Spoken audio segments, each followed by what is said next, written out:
Happy holidays from the Fall River Public Library.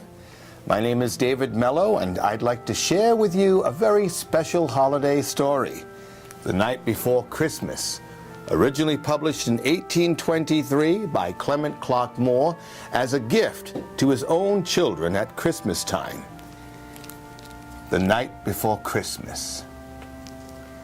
'Twas the night before Christmas, when all through the house not a creature was stirring, not even a mouse. The stockings were hung by the chimney with care, in hopes that St. Nicholas soon would be there. The children were nestled all snug in their beds, while visions of sugar plums danced in their heads. And Mamma in her kerchief, and I in my cap, had just settled down for a long winter's nap. When out on the lawn there arose such a clatter, I sprang from my bed to see what was the matter. Away to the window I flew like a flash, tore open the shutters and threw up the sash. The moon on the breast of the new fallen snow gave the luster of midday to objects below. When what to my wondering eyes should appear but a miniature sleigh and 8 tiny reindeer, and a little old driver so lively and quick, I knew in a moment it must be Saint Nick. More rapid than eagles his coursers they came, and he whistled and shouted and called them by name. On Dasher, on Dancer, on Prancer, on Vixen, now Comet, now Cupid, now Donder and Blitzen, to the top of the porch, to the top of the wall, now dash away, dash away, dash away all. As dry leaves before the wild hurricane fly, when they meet with an obstacle, mount to the sky, so up to the rooftop his coursers they flew, with a sleigh full of toys, and St. Nicholas too. And then, in a twinkling, I heard on the roof the prancing and pawing of each tiny hoof. As I drew in my head and was turning around, down the chimney St. Nicholas came with a bound. He was dressed all in fur, from his head to his foot, and his clothes were all tarnished with ashes and soot. A bundle of toys he had flung on his back, and he looked like a peddler just opening his sack. His eyes, how they twinkled, his dimples how merry, his cheeks were like roses, his nose like a cherry. His droll little mouth was drawn up like a bow, and the beard of his chin was as white as the snow. The stump of a pipe he held tight in his teeth, and the smoke it encircled his head like a wreath. He had a broad face and a little round belly that shook when he laughed like a bowl full of jelly. He was chubby and plump, a right jolly old elf, and I laughed when I saw him in spite of myself. He spoke not a word, but went straight to his work. He filled all the stockings, then turned with a jerk. Then laying a finger aside of his nose, and giving a nod, up the chimney he rose. He sprang to his sleigh, to his team gave a whistle, and away they all flew like the down of a thistle. And I heard him exclaim, ere he rode out of sight, Merry Christmas to all, and to all a good night. The Night Before Christmas by Clement Clark Moore. Our second story became an instant holiday classic when it was first released in 1985. The Polar Express by Chris Van Allsburg. On Christmas Eve many years ago, I lay silently in my bed. I did not rustle the sheets. I breathed slowly and silently. I was listening for a sound a friend told me I'd never hear.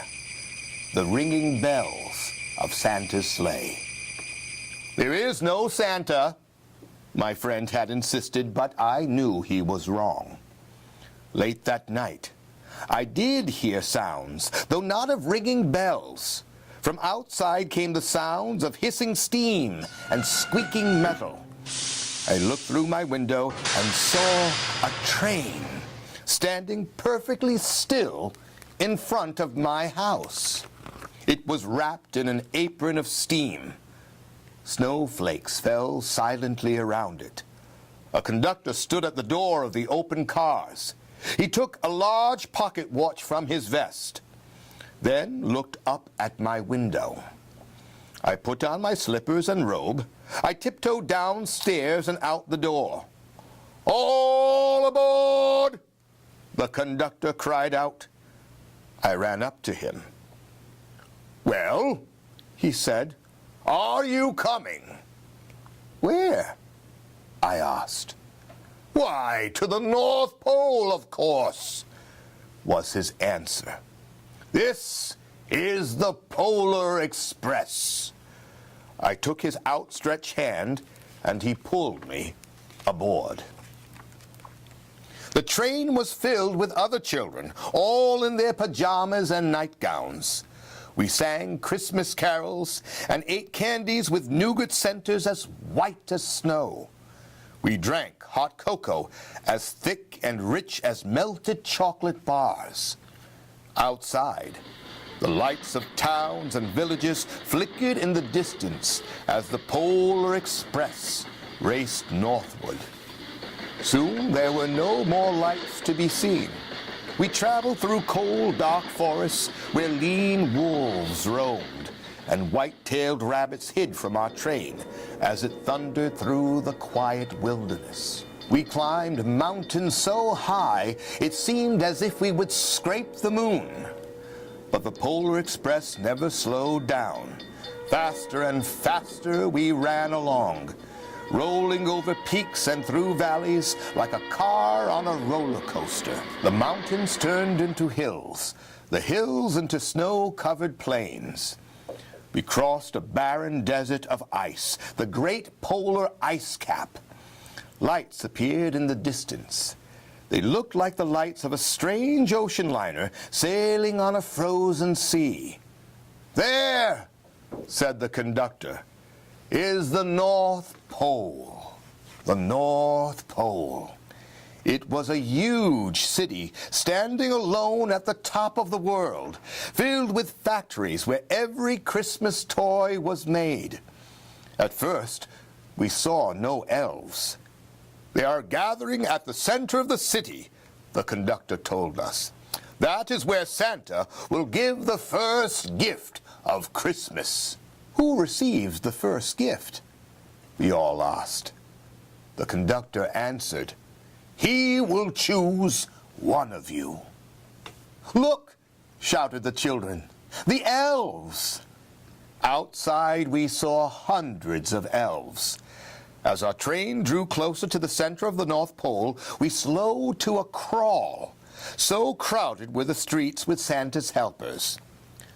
When the Polar Express could go no farther, we stopped, and the conductor led us outside. We pressed through the crowd to the edge of a large open circle. In front of us stood Santa's sleigh. The reindeer were excited. They pranced and paced, ringing the silver bells that hung from their harnesses. It was a magical sound, like nothing I'd ever heard. Across the circle, the elves moved apart, and Santa Claus appeared. The elves cheered wildly. He marched over to us and pointed to me. "Let's have this fellow here." He jumped into his sleigh. The conductor handed me up. I sat on Santa's knee, and he asked, "Now, what would you like for Christmas?" I knew that I could have any gift that I could imagine. But the one thing I wanted most for Christmas was not inside Santa's bag.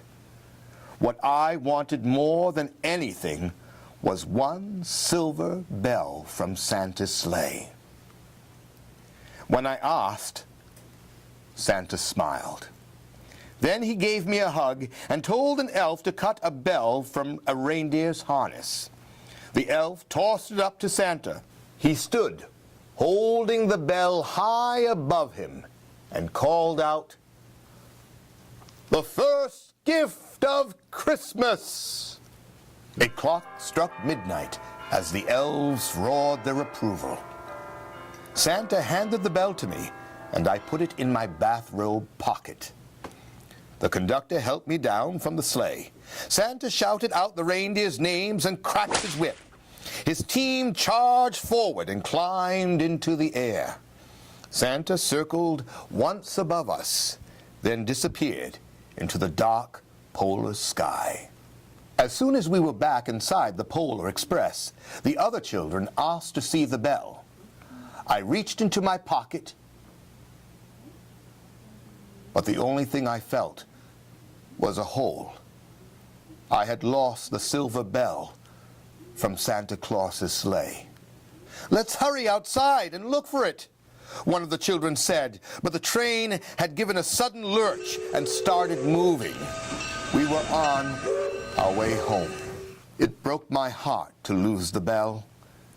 When the train reached my house, I sadly left the other children. I stood at the doorway and waved goodbye. The conductor said something from the moving train, but I could not hear him. "What?" I yelled out. He cupped his hands around his mouth. "Merry Christmas!" he shouted. The Polar Express let out a loud blast from its whistle and sped away. On Christmas morning, my little sister Sarah and I opened our presents. When it looked as if everything had been unwrapped, Sarah found one last small box behind the tree. It had my name on it. Inside was the silver bell. There was a note. "Found this on the seat of my sleigh. Fix that hole in your pocket. Signed, Mr. C." I shook the bell. It made the most beautiful sound my sister and I had ever heard. But my mother said, "Oh, that's too bad." "Yes," said my father, "it's broken." When I'd shaken the bell, my parents had not heard the sound. At one time, most of my friends could hear the bell, but as years passed, it fell silent for all of them. Even Sarah found one Christmas that she could no longer hear its sweet sound. Though I've grown old, the bell still rings for me as it does for all who truly believe. The Polar Express.